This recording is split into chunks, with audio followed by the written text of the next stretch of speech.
Wednesday, November 26, 2024. Mental health is real. Seek help and the stigma. On the news this morning.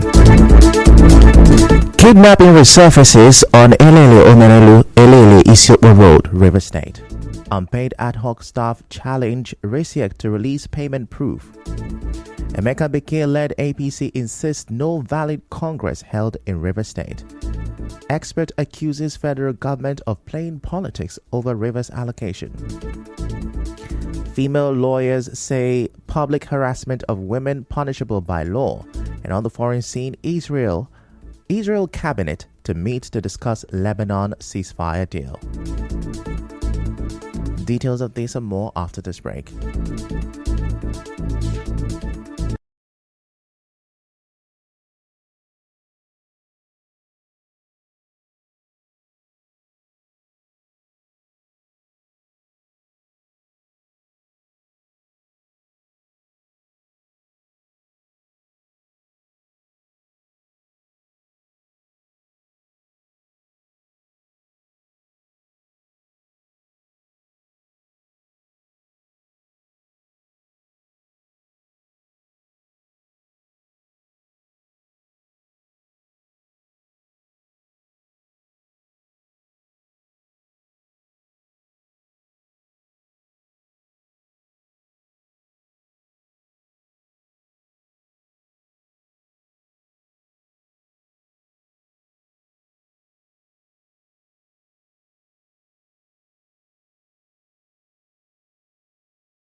Kidnapping has resurfaced along the Elele Omerelu and Elele Isiokwe roads in Ikwere local government area of River State.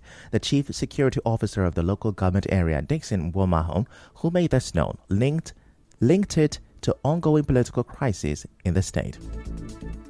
Speaking to our correspondent in reaction to a viral video of kidnapped passengers along the Elele Omerelu road last week, Mr. Womaho alleged that the council chairman created parallel chief security officers, which has enabled the return of individuals previously driven out of the area for their alleged involvement in kidnapping.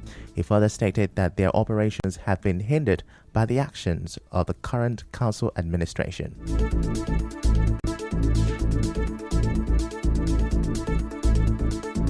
It's because of the political problem issue that we have in the state. That's what causes the problem now. It's because of some hoodlums that take us away because of their previous character doing kidnapping. So they are now continuing from where they stopped. That's the challenge we are having now. He also revealed that 4 suspected armed robbers were arrested in a forest along the Omagwa Iguruta road during a routine patrol yesterday. Now, he said the suspect had been handed over to the divisional police headquarters in Omagwa for further investigation. In fact, as I'm speaking with you now, we are in this operation. We have apprehended 4 criminals with 4 guns. As I'm speaking with you now, I can confirm from Omagwa Police Division. Between Omagwa and the Guta Airport Road inside forest. In fact, we have handed them over to the. Before we normally patrol everywhere, but now we don't longer patrol. Is anyone that wants information? We are not allowed to patrol any longer because of the issue.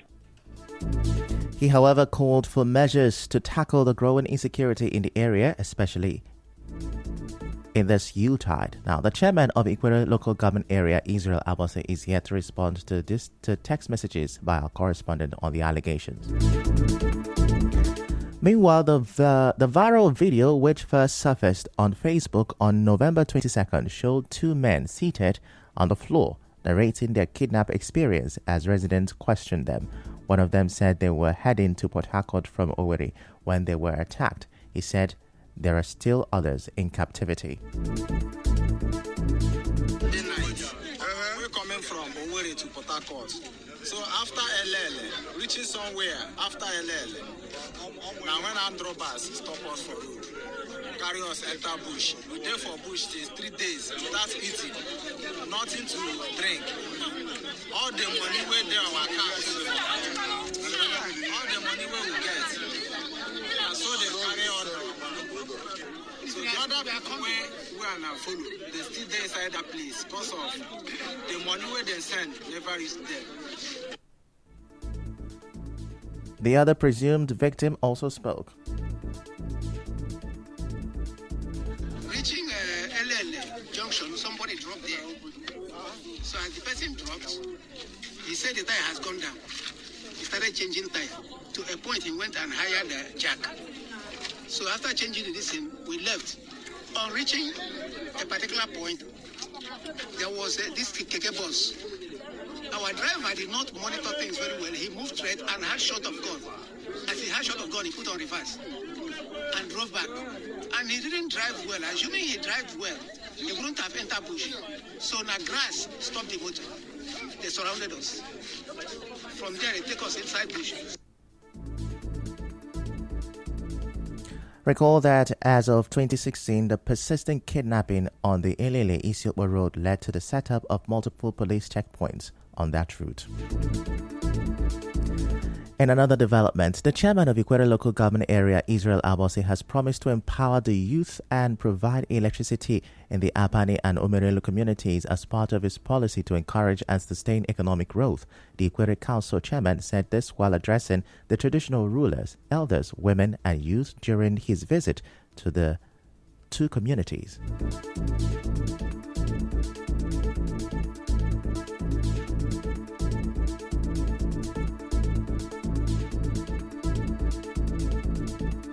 I've come to right the wrong and we have come to change the narratives. Today, I have commenced action for the restoration of the light of Elele, Omerelu, and Apani.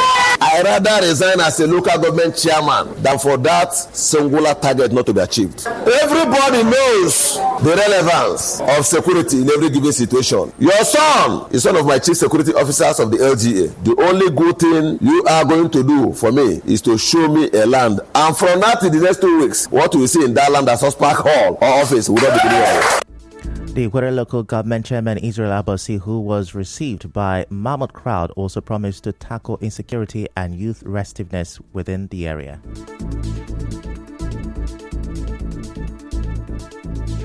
Ikwere is full of potential. Let us chart a new course. This is not a government that will recognize you just because you can shoot. This is not a government that will recognize you because you can conduct yourself as a tout. This is not a government that will recognize you because you can exhibit the height of criminal technicality. If you are an expert in breaking house at midnight to rob, come forward. We will train you and skill you in a manner that oil companies will begin to hunt for you to exhibit their talent and earn properly. If you are an expert that at night you go to the highway and begin to rob, surrender that gun. We are going to make it official. And you earn properly as an expert in shooting. In their separate speeches, the traditional ruler of Apani community, Eze L.O. Okoromini, assured the chairman of his community support and promised to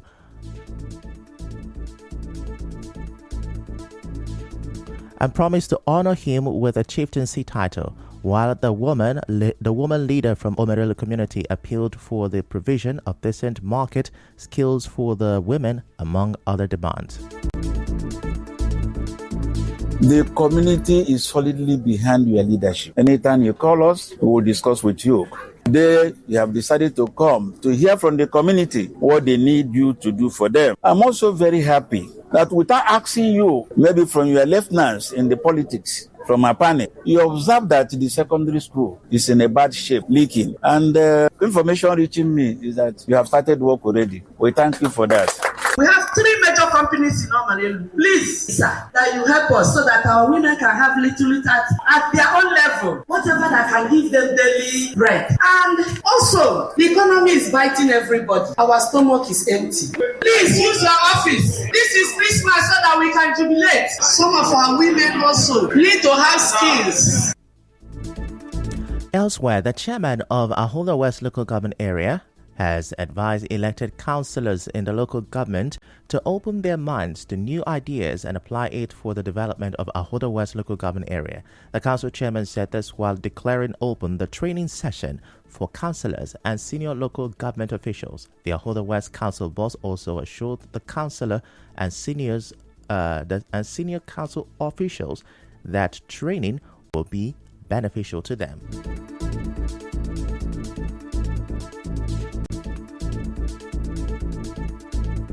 Open up your heart, open up your brain. If in life and every day you don't learn new things, it means you are out of the scheme. Encourage everyone here, most especially the legislators, that your contribution and your availability from what you will learn here will mean a lot to the people of Ahuda West Local Government. But if you take it for granted, then it means you are not teachable. You can learn from anybody if you are willing. By the grace of God, I have taken time to come up with this training, and I can assure you that none of you that will be part of this training that will regret it. In their remarks, the head of Ahuda West Local Government Area, Apollos Obianeme, thanked the chairman for the idea, while the resource person, Victor Ivoke, said training is another way to empower the councillors on how best to represent the people. One thing that is constant in life is training. When you train, you retrain. The world is dynamic, so we are always learning. So it's a good thing that our chairman has got it wise, that we learn a few things that will guide us and help us one way or the other in administering our Ahuda West local government, especially the legislative house. Somebody you don't train, you cannot blame when they make mistakes. But having organized this training for them, you have empowered them to be able to make impact in their communities, in their wards, and even to help the smooth running of the administration. At the end of this, the councillors, the principal officers will be sufficiently empowered to understand the place of local government in national development, and they will understand what it means to produce quality representation for the people that have sent them there. Still to come, female lawyers say public harassment of women punishable by law as 16 days of activism enters second day. Stay with us.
Come back now. Over 100 ad hoc staff who say they were recruited by the Rivers State Independent Electoral Commission, RISIEC, have called on the commission to publicly release evidence of payment and the list of verified staff. Who officiated in the election conducted by RISEC, we are not the original persons recruited for this job. We demand for RISEC chairman to make public the list of the genuine recruited ad hoc staff. RISEC should also make available the proof of payment of all the genuinely recruited ad hoc staff, source of their payments and date. I challenge the research to bring the templates which they use in making that payment. They should publicize it, let people see it. That up till now, we are still struggling for training allowance of 5,000 naira. The main capital of research has not been paid. That if the research chairman said he has paid, let him make a public. Let me make research has not paid at all. Nobody has paid me my training allowance, both my salary. So I'm surprised to hear that all the workers have been paid. Now, over the weekend, the RISIA chairman, retired Justice Adolphus Enebeli, insisted that all genuine ad hoc staff members engaged for the October 5th local government elections have been paid. Away from that, the spokesperson of the Emeka Bekir faction of APC in Rivers State, Darlington Wuju, says no legally valid APC congresses were conducted in the state. Mr. Wuju said this while speaking on last Saturday's local government congresses organized by the Tony Okocha-led APC faction. At the end of the day, people are going to see who has chosen the path of infamy, because when the courts have spoken, every person should be able to respect the orders of court. There were no LGA congresses in Rivers State of the APC, just like the other one, which some persons who even attempted to buy from. Why should any individual attempt to participate in a process that clearly goes against a valid judgment of court?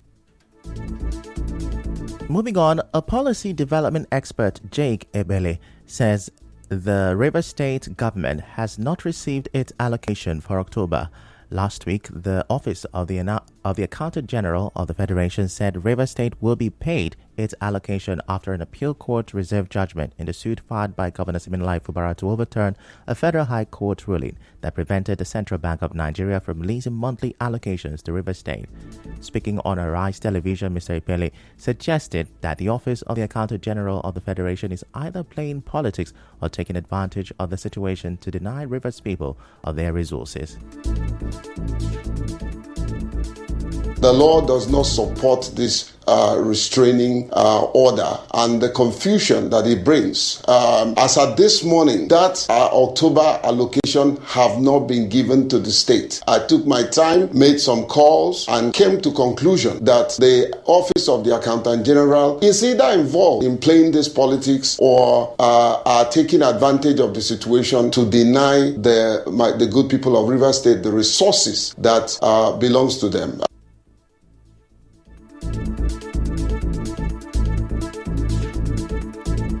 Away from that, as 16 days of activism against gender-based violence enters its second day, the vice chairman of the railway market in Mile 1, Thaddeus Nwibi, has advised men in the market to stop every form of embarrassment against women. Speaking with our correspondent as the world marked the International Day for the Elimination of Violence Against Women on Monday, Mr. Nwibi said they don't encourage the act of public harassment of women, otherwise called groping. He explained that anyone caught acting violently towards women faces a fine and could also be arrested. He added that the market leadership works hard to keep the market safe and orderly, ensuring women can buy and sell without fear. Dragging women or abusing women or abusing customers. When anybody does that, that person will be fined or either will get the person arrested. We in the market here, we are against violence because we know if there's violence, we will not be having peaceful business atmosphere. So we make sure we maintain peace and orderliness in the market. We also advise them to shun anything that will cause embarrassment, because if there's embarrassment in the market, people will not feel free to come to market and buy.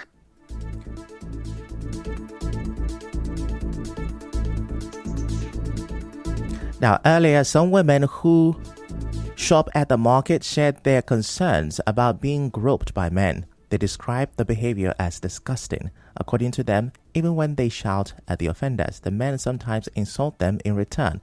These women are calling on market authorities to address the issue and caution those involved.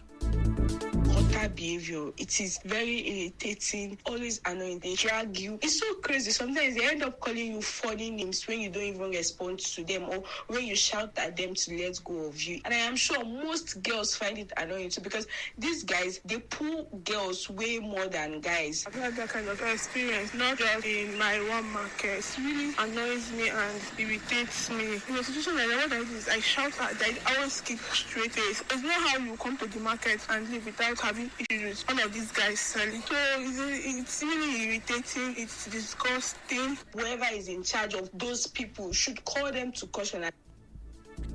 Now, when asked about this behavior, a male vendor selling women's clothing told our correspondent that groping is sometimes just their way of being playful.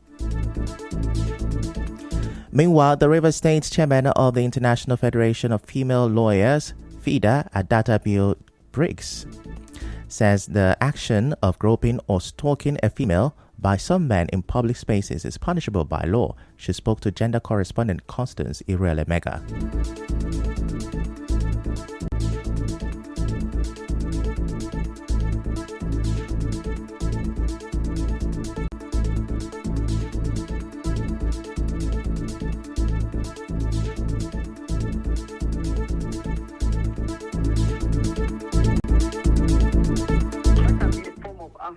Crime under the criminal code. So when somebody harasses you in the market like this and touches you in the wrong places, or even follows you, sometimes as they are calling you, they're walking behind you. That is an offense called stalking under the VAP law. You can go to prison for it.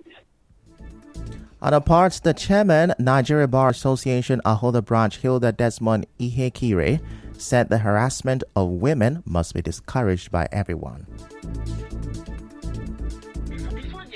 Of the Violence Against Persons Prohibition Law of Rivers State, the criminal code already has the offense of battery, an offense of assault. You don't even need to actually physically beat somebody before the law will say you've assaulted that person. Mere raising your hand and putting the person in apprehension of danger is already assault in itself. Those people in the market who resort to catcalling, grouping, or grabbing, especially girls, if you notice, they don't usually grab men, because if they grab men, they probably will get a slap. Besides the indecent assault, that is also part of those offenses, because at times they touch the women at the wrong places. It's something that is actionable and ought not to be encouraged.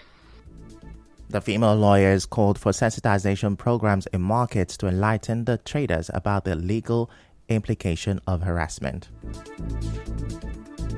A lot of women do not know. They were still trying to spread out the message that, look, this is an offense. Assault is an offense.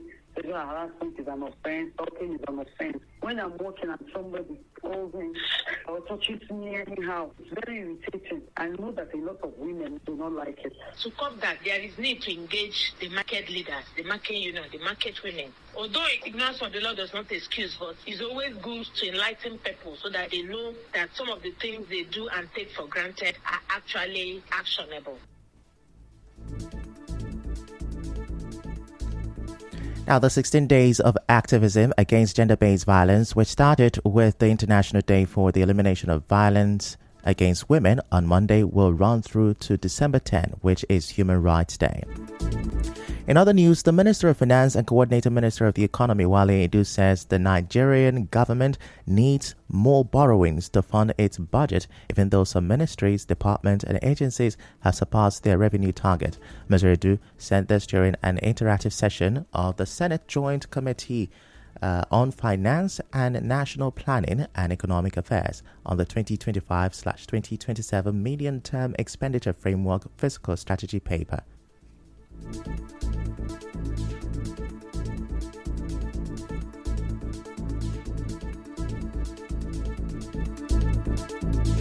The revenue effort has been good, but we still need to do better. And in the meantime, we still need to borrow productively, effectively, and sustainably, all in an aim to help the poorest and most vulnerable.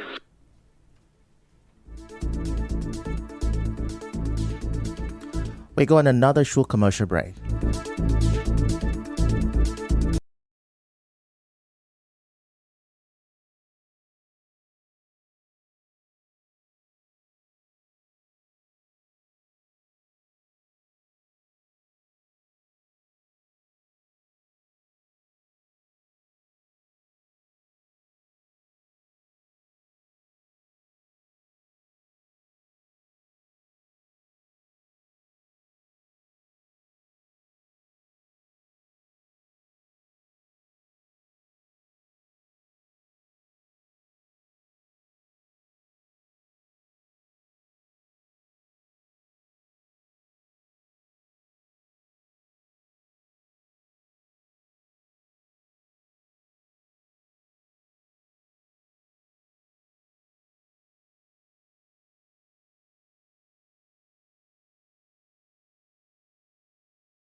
approval of a ceasefire to temporarily end hostilities with the Lebanese militia Hezbollah. On the news this morning, you heard kidnapping has resurfaced on Elele Omerelu Elele Isiokpo Road, River State. On the foreign scene, Israel cabinet is to meet to discuss Lebanon ceasefire deal. The news was edited by Chioma Ezenwafo. To reach the news team, send an SMS or WhatsApp to 0808 721 7215. I'm Ifechukwu Moyele. Many thanks for listening.